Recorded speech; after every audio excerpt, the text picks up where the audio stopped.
Bonjour à toutes et bonjour à tous, Valentin Franc avec vous pour ce jeudi 2 novembre 2017. Alors aujourd'hui nous aurons rendez-vous avec la Banque d'Angleterre et ce soir la nomination du prochain président de la Fed. Alors il y a eu des petites informations qui ont circulé. D'après le Wall Street Journal, Donald Trump aurait appelé Jérôme Powell hier pour annoncer sa nomination. Voilà. Donc c'est d'après le Wall Street Journal, ce n'est pas sûr, mais voilà, faut pas sous-estimer cette source qui est très importante. Bref, de toute façon, c'est le favori.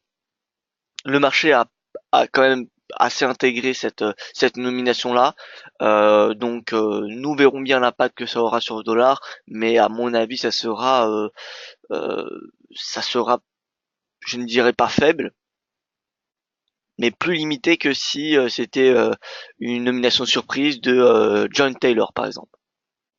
Voilà. Alors, on va commencer tout de suite par l'avertissement gagnant risque. Le trading avec effet de levier amplifie toujours les gains et les pertes. Un compte risque limité présente un risque de perte du capital investi. L'investissement sur compte présente un risque de perte en capital. IG fournit exclusivement un service d'exécution d'ordre. La présentation est à titre indicatif et ne saurait être considérée comme un conseil ou une recommandation. Alors, bonjour à vous Bruno, Cadienne, sommes remontés, quelle paire tradée aujourd'hui? Alors on va voir ça ensemble. Bonjour à vous Luc, j'espère que vous allez bien. Pierre-Yves que je salue également, Catherine, de même, Gilles, son et image Hawk 5 sur 5, c'est parfait, merci Gilles pour cette confirmation. Raymond, alors bonjour à vous, et moi je croyais que Yellen serait reconduite de la part de Luc. Eh bien écoutez Luc, ce n'est pas encore fini, hein, ce n'est pas encore fait, Donald Trump n'a pas encore annoncé le prochain président, donc voilà, il y a encore peut-être une faible probabilité. Pour être honnête avec vous, moi aussi je pensais que Yellen allait être reconduite, mais bon, voilà, c'est juste une pensée, hein, c'est de la spéculation, donc voilà. De toute façon, il faut savoir que Jérôme Powell, c'est un fervent défenseur de la politique monétaire de Janet Yellen. C'est-à-dire que la personne au sein de la Fed qui est peut-être le plus à même de conduire la même politique monétaire que Janet Yellen, c'est Jérôme Powell. Donc, euh, donc voilà. Son image Hawk, c'est parfait. Bildo, bonjour. Luc qui me dit surtout qu'elle est très modérée. Oui, alors pareil, hein, Jérôme Powell, il est extrêmement modéré. Il n'est ni particulièrement hawkish ni particulièrement dovish. Il est vraiment, je dirais, peut-être celui qui ressemble le plus à Janet Yellen dans la façon de diriger la politique monétaire. Alors on commence par la résumé des séances américaines et asiatiques. On peut voir que suite à cette annonce, alors que le DXY était inchangé tout au long de la journée, l'annonce d'après le Wall Street Journal que je vous ai dit, eh bien le dollar a rebondi. Le Dow, le S&P ont progressé à l'inverse des secteurs techno. Le rendement obligataire perd un point de base. Ce matin, le yen progresse, gagne du terrain. En fait, on a plutôt un ordre dispersé du climat des investisseurs ce matin. Le yen qui prend du terrain, le gold à l'équilibre, le Nikkei progresse, le Hang Seng analytique à l'équilibre et le MSCI Asia Pacific qui fait une forte progression, une très très forte progression pour le MSCI Asia Pacific. Ce qu'on a là, plus 0,95%, c'est très important. Voilà, donc on n'a pas vraiment comment dire, de sentiment qui ressort de ces informations-là ce matin. Le calendrier économique. Alors, comme je vous l'ai dit, on aura la décision des taux à la Banque d'Angleterre à 13 heures, la nomination de Donald Trump à 20 heures, et avant, on aura le taux de chômage dans une cinquantaine de minutes, taux de chômage allemand. Voilà. Et on aura quelques statistiques qui viendront se glisser entre celles-ci, comme l'indice PMI de la construction au Royaume-Uni et les nouvelles inscriptions au chômage aux États-Unis à 13h30. Voilà.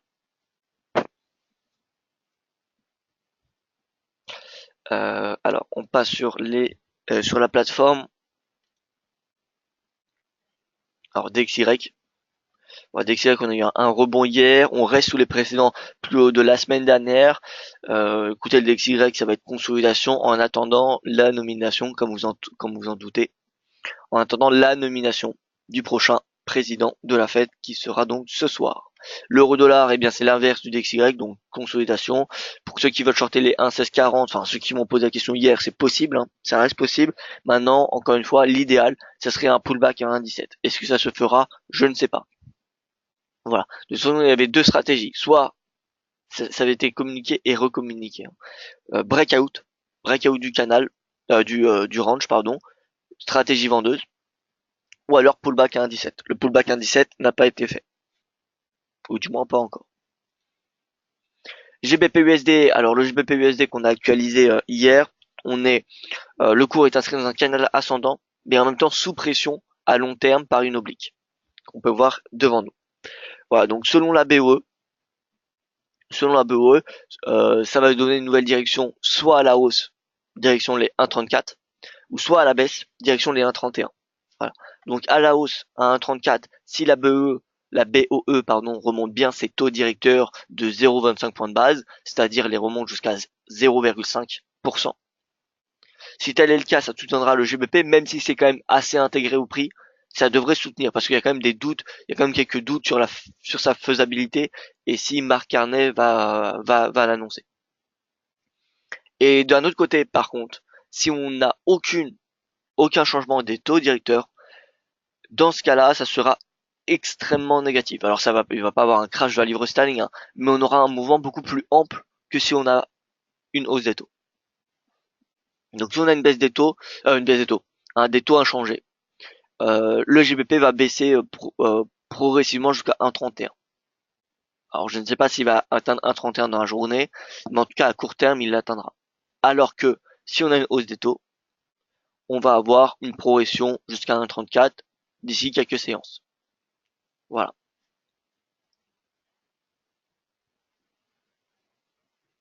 L'AUD-USD qui rebondit sur ce niveau de support, l'objectif c'est toujours baissier jusqu'à 0,74. Pourquoi?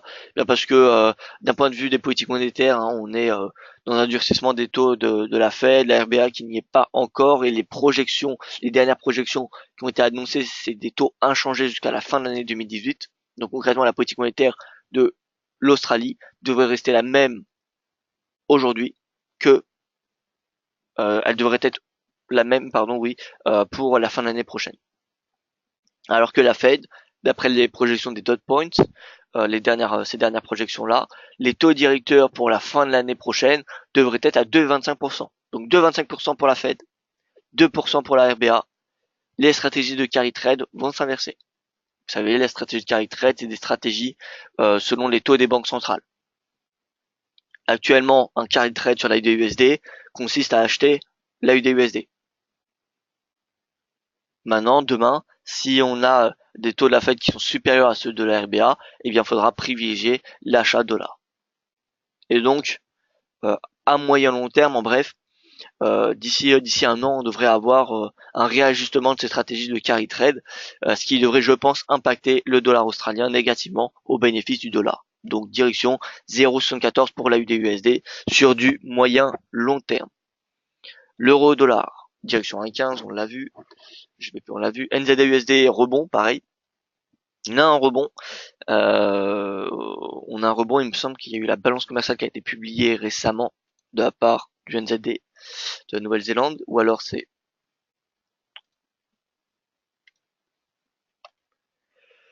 Ah non, c'était Australie, pardon.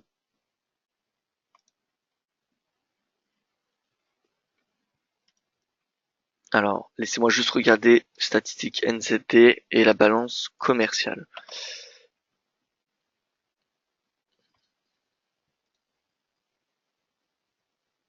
Donc la balance commerciale ne sera pas publiée la semaine prochaine, n'est pas publiée cette semaine non plus. Donc c'est ça qu'il faut regarder, hein, au NZD, c'est la balance commerciale.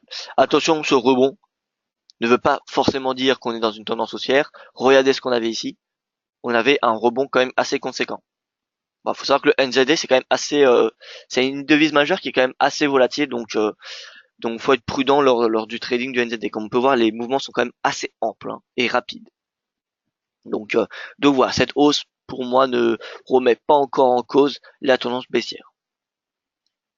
Donc je reste baissier sur le NZD-USD direction 0,68.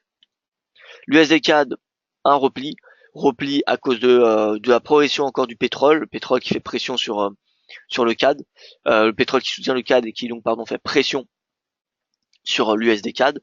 Vous voyez que le pétrole est venu atteindre 55 $. Il a même fait sa deuxième il a atteint son deuxième plus haut prix le plus élevé, pardon, depuis le début de l'année. On avait le prix le plus élevé qui était atteint le 3 janvier. Et maintenant, on a le deuxième qui est le mercredi 1er novembre. Voilà. Donc on a eu une forte progression du pétrole depuis le début de l'été, hein, plus 30%. On est sur des niveaux de résistance, ça ne sert à rien, je pense, d'acheter maintenant. Les niveaux d'achat, encore une fois, c'est soit la moyenne mobile à 50 jours, les 50 dollars, ou l'idéal, c'est la moyenne mobile à 200. Voilà. Mais en attendant, moi je reste, voilà, je ne pas d'achat sous résistance à 55 dollars, qui on n'a pas été dépassé depuis maintenant un peu plus de 2 ans. Voilà, donc le pétrole qui est haussier, qui soutient le CAD, donc l'USD CAD est sous pression. Est-ce que ça remet en cause le scénario baissier, le scénario haussier, pardon, jusqu'à cette moyenne mobile à 200 jours? Non, non, parce que l'USD, je pense qu'il va reprendre un leadership, d'autant plus que le CAD, encore une fois, enfin le pétrole est sous résistance. Pétrole est sous résistance, donc la marge de progression du CAD est assez limitée à court terme, alors que le dollar, on a aujourd'hui la nomination du prochain président de la Fed et le NFP est demain. NFP demain. Donc voilà, on aura quand même le dollar aura des opportunités de se faire entendre aujourd'hui et demain pour revenir à 1,2954. Par ailleurs, le CAD-Yen, oui, il rebondit. Le CAD-Yen rebondit. Moi, j'ai toujours un scénario haussier pour des raisons techniques et fondamentales. Donc, d'un point de vue technique, on est au-dessus de la moyenne mobile à 200 jours. On est quand même au-dessus des sommets de 2016. Vous voyez que, en fin de compte, ce qu'a fait le cours, c'est ni plus ni moins qu'un pullback. Regardez sur le graphique mensuel. On regarde le graphique mensuel. Le plus haut annuel qui est ici. Enfin, décembre 2016, pardon, le plus haut de cette tendance. Vous voyez, donc on a une tendance haussière, un pullback, une tendance breakout. Et là, c'est ni plus ni moins qu'un pullback. Alors, on y est presque. Vous voyez. Mais on fait un pullback, en fait, sur le précédent sommet. Donc voilà, le CAD-Yen, moi je reste aussi sur du moyen long terme, direction 92, voire même beaucoup plus haut. Pourquoi? Eh bien parce que le CAD est dans un durcissement des taux, alors que le yen, c'est avec sa banque centrale, la BOJ, et la banque centrale qui est la plus susceptible de garder ses taux bas longtemps. Voilà, donc d'un point de vue fondamental et technique, moi je suis haussier sur le CAD-Yen. Alors on peut s'intéresser, pourquoi pas, à un prix d'entrée sur du long terme. Prix d'entrée de long terme, alors vous pouvez avoir celui-ci, contact de cette oblique.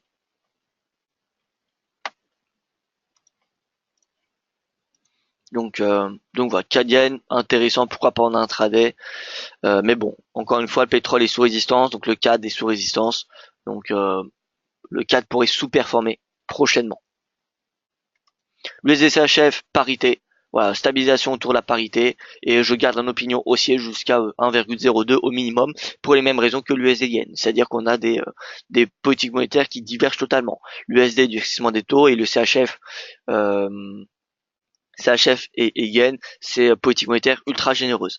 Moi, ce que j'attends vraiment sur l'USD Yen, c'est la cassure du momentum de cette oblique baissière en place depuis le début de l'année. Dès qu'on aura la cassure, ça donnera un signal haussier direction 118. Voilà, c'est vraiment ce que j'attends. Alors bonjour, oui, j'espère que vous allez bien. Alors je vais très bien, merci, et vous, vous aussi, j'espère. Un mot sur l'USD Yen. Donc voilà, l'USD Yen. Concrètement, la résistance 114 ne sera probablement pas dépassée avant la cassure de cette oblique baissière. Donc c'est ça qu'il faut surveiller, hein. Plus que le prix, c'est ce momentum-là. Pensez-vous qu'il y a une opportunité sur l'euro-yen à la hausse, et si oui, à quel niveau d'entrée? Alors l'euro-yen, c'est compliqué. Pourquoi? Bien parce que l'euro est corrélé négativement au dollar. Donc si vous êtes haussier sur le dollar, l'euro va sous-performer, en tout cas. Il va sous-performer. Donc peut-être qu'il sera haussier face au yen. Pourquoi? Bien parce que le yen va être extrêmement baissier, alors que l'euro va peut-être simplement consolider. Donc le cours va mécaniquement remonter. Moi personnellement, si j'avais une conviction sur le yen, si je devais me prononcer aujourd'hui sur le yen, je privilégierais l'USD yen ou le GBP yen. Voilà, au lieu de l'euro yen. Parce que voilà, l'euro corrèle quasiment au dollar, j'ai plutôt une perspective haussière au dollar, donc l'euro devrait sous-performer. Maintenant, je ne pense pas qu'il va sous-performer le yen, mais s'il évolue à la hausse, il évoluera avec un momentum moins important que le dollar. Voilà, donc regardez l'euro yen, on n'a pas vraiment de mouvement. On a une consolidation depuis le mois de septembre.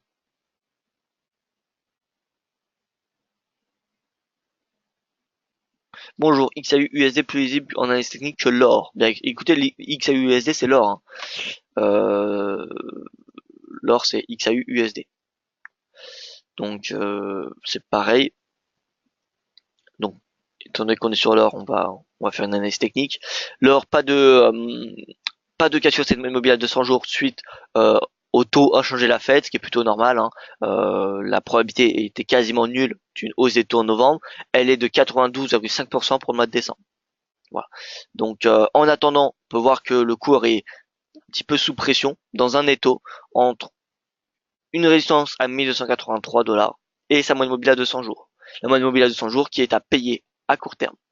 À payer direction les 1280. Voilà, tout simplement. C'est la stratégie à adopter sur du court terme. Maintenant, à moyen long terme, moi j'ai plutôt une perspective baissière. Mais ce qu'il faut attendre, c'est la clôture, la cassure de cette moyenne mobile pardon, à 200 jours. Cassure la moyenne mobile à 200 jours, signal baissier jusqu'à 1250, puis 1200. Tant qu'il n'y a pas de cassure, la moyenne mobile se paye à court terme. Je dis bien à court terme. On passe sur les marchés actions, vous voyez que les marchés actions sont à l'équilibre, hein, à l'image de ce qu'on a vu sur les informations de ce matin et d'hier à Wall Street. On n'a pas eu vraiment de climat d'appétit ou d'aversion pour le risque. Le Nikkei plus 0,24%, voilà, on n'a pas grand-chose. Donc l'Eurostoxx, après une belle journée de hausse, qui est revenu sous ses sommets annuels, hein, regardez, il a même clôturé à un plus haut annuel. Cet Eurostoxx 50. Donc c'est vraiment un beau signal haussier. Néanmoins, comme vous pouvez le constater, on a des indices européens, tout comme américains, qui sont sous des résistances de momentum. Donc on pourrait avoir une consolidation, voire même un pullback des marchés actions d'ici à moyen terme, d'ici quelques semaines. Voilà. Donc à court terme, moi je pense qu'on aura une consolidation sous ces sommets. Voilà. Consolidation autour des 3700 sur l'Eurostoxx. Donc les bornes à surveiller, c'est ni plus ni moins que le précédent plus haut. Précédent plus haut qui est à 3700, 3708 et 3687. Donc cette zone de 20 points, pour moi, elle peut être intéressante pour trader un range trading d'intraday. Le DAX, forte progression hier, cassure de cette oblique haussière qui vient chercher tous les plus hauts historiques. Le momentum qui est clairement dans un excès. Vous voyez qu'il dépasse une résistance importante. Donc voilà. Néanmoins, le CAC est venu tester 13 000.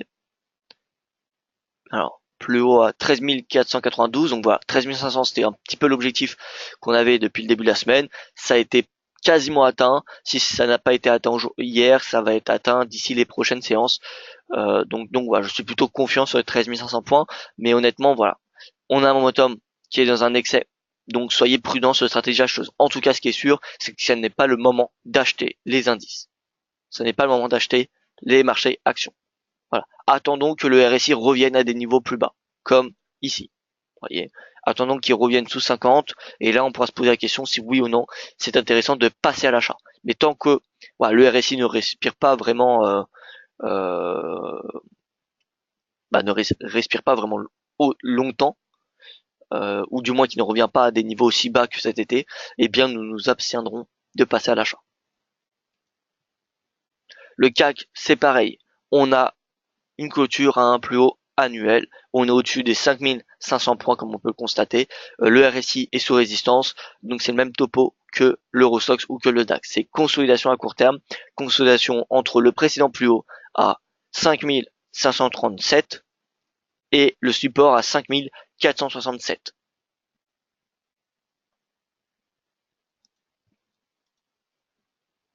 Tac, tac. Et voilà, et le Bitcoin, alors l'information du Bitcoin aujourd'hui, eh bien nouveau plus haut, encore une fois pour la, alors quand on parle, je vais parler simplement en prix de clôture. Par rapport au prix de clôture, c'est le 1, 2, 3, 4, 5e record d'affilée du Bitcoin qui a touché ce matin, cette nuit, les 6 700 $. Pardon, 7 000 $. Excusez-moi. Voilà, donc un nouveau plus haut sur le Bitcoin. Euh, Ah oui, bien sûr, oui, Philippe, oui. Donc oui, en CFD c'est moins cher que en coton. C'est un petit peu également l'objectif d'un CFD, hein, c'est d'être un petit peu plus accessible. Voilà, l'or au coton, forcément, c'est beaucoup plus cher. Coupure son sur le DAX. Alors je vais y revenir si on a une coupure son. Veuillez m'excuser. Donc le DAX, concrètement, c'est à l'image de l'Eurostoxx ou du CAC 40. Hein, on est dans une zone d'excès importante, d'autant plus que le DAX a ses dividendes réinvestis. Donc à l'inverse de l'Eurostoxx ou de tous les autres indices, quasiment. Donc le DAX avec dividendes réinvestis est clairement dans un excès. La résistance à 13 500 a presque été atteinte. Néanmoins, je m'attends à une consolidation dorénavant, consolidation voire un retracement. Consolidation entre 13 500 et les 13 000. Voilà, tout simplement. En intraday, quelle moyenne mobile à surveiller couplée avec deux indicateurs peut-être? Alors, moyenne mobile 20 et 50. Si je devais donner en intraday, ça serait 20 et 50. Et indicateur, alors ça tout dépend de vous. Hein. RSI déjà, pour moi, ça m'est indispensable. Euh, Bande de Bollinger, pourquoi pas? Ça peut être une bonne stratégie. Quelle paire trader aujourd'hui? Alors question que j'avais lu au début du webinaire et que j'ai oublié. Alors quelle paire trader? On va voir déjà quelle devise superforme en intraday. En intraday et à court terme. D'accord? Donc l'euro dollar c'est haussier, donc l'euro superforme le dollar. L'euro yen c'est haussier, l'euro GBP c'est haussier, l'euro CHF c'est baissier. Donc le CHF superforme l'euro. Donc CHF, pourquoi pas le payer en intraday. CHF, maintenant regardons CHF yen pour savoir laquelle devise. Alors a priori ça va être le CHF, enfin CHF yen plus 0,21%. La UD CHF, NZD CHF, pardon. NZD et CHF, c'est les deux devises les plus performantes en intraday. En tout cas jusqu'à aujourd'hui. D'accord? Depuis l'ouverture de la marche des séances asiatiques, c'est le NZD et le CHF qui sont haussiers. Alors on va regarder en horaire comment se déroule la superperformance. Alors, on a eu ce matin, cette nuit, pardon, à l'ouverture des marchés asiatiques, une superperformance du NZD. Et depuis 4 heures du matin, heure française, on a une surperformance du CHF. Le CHF semble être payé ce matin, semble être payé depuis cette nuit et ça continue ce matin. Et la devise la plus faible, alors voilà, moins forte ce matin, donc l'USD, hop, NZD USD haussier, donc l'USD superforme, l'USD 4 baissier, JBP USD haussier. Ok, donc c'est le GBP ou l'USD qui sont les deux devises les plus faibles aujourd'hui. Mais vous savez que c'est les deux devises les plus exposées d'un point de vue fondamental. Donc ça va être compliqué à utiliser ces deux devises. Donc on va plutôt utiliser l'euro. Voilà. Donc euro CHF, euro CHF, on délie. Euro CHF retour à 1,16. En intraday ou en swing trading. Voilà. Maintenant attention, parce que cette stratégie consiste à acheter une devise refuge. Or, vous savez très bien qu'on est dans une période propice et que le marché nous démontre très bien d'appétit pour le risque. On n'a que de l'appétit pour le risque depuis le début du mois de septembre. Donc peut-être on rentre dans une phase de prise de bénéfices sur le marché action ou avoir de l'aversion pour le risque pendant quelques semaines, peut-être. Mais on est actuellement dans un contexte où l'appétit pour le risque est extrêmement recherché, alors que l'aversion ne l'est, elle ne l'est totalement pas. Voilà. Donc si vous vendez l'euro CHF, vous vous achetez une devise refuge. Donc soyez prudent sur votre exposition parce que à moyen terme, ce n'est pour le moment pas la stratégie qui est payante. Est-ce que vous connaissez la méthode de biais psychologique pour se placer en position? Euh, alors non, je ne connais pas la méthode de biais psychologique. Ça me dit rien comme cela. Peut-être que si vous m'en dites plus, ça va me revenir. Mais la méthode de biais psychologique. Alors non, ça me vient pas à l'esprit comme cela, Philippe. Si vous avez des questions, n'hésitez pas. Ce webinaire a été assez rapide. Il n'y a pas beaucoup de choses à discuter, hein. C'est surtout ce qu'il faut retenir, la BOE et la nomination du nouveau président de la Fed qui sera annoncée aujourd'hui. Euh, Sinon, bah écoutez, les marchés actions sont à l'équilibre. On n'a pas vraiment d'appétit ni d'aversion pour risque ce matin. Donc voilà. L'euro USD va-t-il revenir à 1,17 de la part de Jean-Yves? Eh bien écoutez, j'aimerais y croire pour les retardataires sur l'euro dollar, pour ceux qui traitent les pullbacks. Plus que les retardataires, c'est pas vraiment retardataire, hein, c'est ceux qui traitent les pullbacks. Donc j'espère pour ceux qui traitent les pullbacks que ça va revenir à 1,17. Maintenant, je n'ai pas le boule de cristal entre les mains. Voilà, donc difficile à vous de l'affirmer, mais ça c'est possible, c'est possible. Maintenant, je ne pourrais pas vous dire si oui ou non ça va se faire. Quel est le trade du jour alors de la part de Didier? Alors, bah écoutez Didier, moi comme je vous l'ai dit, là, si je devais me positionner ce matin, ce serait l'euro CHF. L'euro CHF à l'avance. Maintenant, je vous rappelle que depuis le début de la semaine, on est sur GBPUD, GBPNZD. Et la BOE pourrait, c'est un trade BOE, hein. C'est des trades BOE qu'on a pris cette semaine. Et eh bien, ces deux trades pourraient accentuer leurs bénéfices cet après-midi selon eh bien la décision des taux de la Banque d'Angleterre. Donc voilà. Outre l'euro CHF, je vous rappelle que l'achat GBP peut être intéressant en intraday. Maintenant, ça revient quand même à trader des news, hein, donc attention.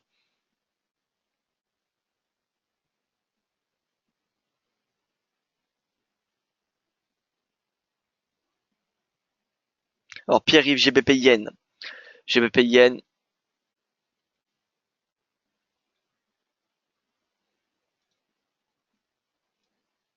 GBP Yen, donc c'est haussier, excusez-moi. Alors haussier dans un contexte où, bien écoutez, la livre elle est payée, hein, la livre elle est aussi forte que le dollar depuis quelques semaines. D'accord? Depuis le début du mois d'octobre, la livre est aussi puissante que le dollar. Donc voilà, c'est une devise assez forte en ce moment. La BE pourrait accentuer cette puissance de la livre sterling et qui pourrait faire revenir plus rapidement que euh, que normalement, je dirais, le GBP Yen à 152,86. Donc GBP Yen d'un point de vue fondamental, je suis haussier. Voilà. Donc GBP Yen haussier, d'un point de vue technique, on est au-dessus de la moyenne mobile à 50 et 200 jours. Donc pour moi, le GBP Yen ira chercher 152,88. Si ça ne se fait pas avec l'aide de la BOE, ça se fera grâce eh bien à la spéculation du marché, tout simplement. Oui, Jean-Yves, l'élection du gouverneur de la Fed peut influencer la hausse du dollar. Alors c'est pas une élection, hein. C'est une nomination de la part du président Donald Trump. Donc c'est Donald Trump qui va nominer, pardon, le nouveau président de la Fed. Donc oui, ça va impacter le dollar. Maintenant, tout va dépendre comment le marché va l'interpréter. C'est difficile de vous dire comment on peut avoir des opinions, mais c'est compliqué de vous donner avec certitude. C'est pas comme un chiffre avec un consensus au-dessus ou en dessous. Voilà, c'est pas du tout la même chose. C'est vraiment est-ce que le marché a totalement pressé l'annonce ou pas du tout. Voilà, et ça, personne ne le sait jusqu'au moment où ça tombe. Donc Franck, mon sentiment pour la BO cet après-midi, moi j'ai le sentiment qu'on aura une hausse des taux. Voilà, peut-être que je me trompe, encore une fois j'ai pas de boule de cristal, mais j'ai le sentiment qu'on aura une hausse des taux. Parce que, bon, bien que la croissance elle est décevante dans le sens que, eh bien, elle profite pas de la hausse de la croissance mondiale. Je rappelle que la dernière estimation de la croissance du Royaume-Uni sur une année glissante, c'était 1,5%. Voilà, donc c'est assez faible lorsque l'on sait que le Royaume-Uni, c'est en moyenne, avant le vote du Brexit, c'était en moyenne du 2,2%. Voilà, donc il y a quand même un impact Brexit qui se fait, qu'on peut mesurer, enfin qu'on peut remarquer sur les investissements. Ça a inquiété les investisseurs. Les investissements sont quasi nuls depuis le vote en faveur du Brexit. Donc la production industrielle ralentit et donc la croissance ralentit. Voilà. Donc maintenant, ils ont mis en place quand même des mesures quand même assez conséquentes. On a de la consommation qui est quand même extrêmement stimulée avec un quantitative easing, on a des taux bas, etc., etc. Donc on a une consommation qui vient compenser cette baisse, comment dire, cette baisse des investissements. Mais voilà, je dirais que même si la croissance est entre guillemets décevante, elle reste quand même dans la tranche de la BOE. Et ce n'est pas en remontant les taux de 0,25 points de base que ça va mettre en danger la croissance. Démission d'un ministre, impact ou pas? euh, Honnêtement, Franck, je ne saurais pas vous donner avec grande certitude. Il y aura probablement un impact. Maintenant, il va être assez minime. Ça va être un impact intraday, comme si on avait peut-être un indice PMI, vous voyez. Donc, oui, il y aura du bruit. Maintenant, est-ce qu'il y aura un impact conséquent? Non. Que penses-tu à moyen et long terme de la paire Euro-CHF de la part de Jean-Yves? Alors, écoutez, Jean-Yves, moi, il y a de cela 1 ou 2 mois, j'ai écrit un article là-dessus. L'Euro-CHF, j'étais plutôt haussier. Mais maintenant, au vu de la décision de la BCE qu'on a eue il y a 2 semaines de prolonger son QE, je pense que bon, l'euro s'achève à progresser, mais à un rythme beaucoup plus euh, faible, beaucoup plus modeste que ce que je pensais. On avait l'ancien cours plancher de la BNS à 1,20. Je pense qu'on va tendre vers ce cours. On va tendre, je ne sais pas si on va l'atteindre, mais en tout cas on va tendre vers celui-ci à long terme. D'accord? Donc ça va monter progressivement, je pense. Voilà, compliqué de vous donner un ordre d'idée, mais si on devait utiliser des régressions linéaires entre le 31 juillet et aujourd'hui, d'accord, on va étendre cette régression linéaire et vous voyez un petit peu la progression qu'on est en train d'avoir depuis le début du mois de juillet, d'accord. Donc les 1,2 d'après la régression linéaire. Alors j'aime pas trop l'utiliser à long terme parce que à long terme il y a un tas de choses qui peuvent changer. Mais vous voyez qu'on a une direction qui serait pour le 1er mai au cours plancher. Donc vraiment, ça va être très très faible le momentum haussier. Je m'attends plutôt à une hausse de l'euro CHF, mais avec un momentum très faible. Voilà.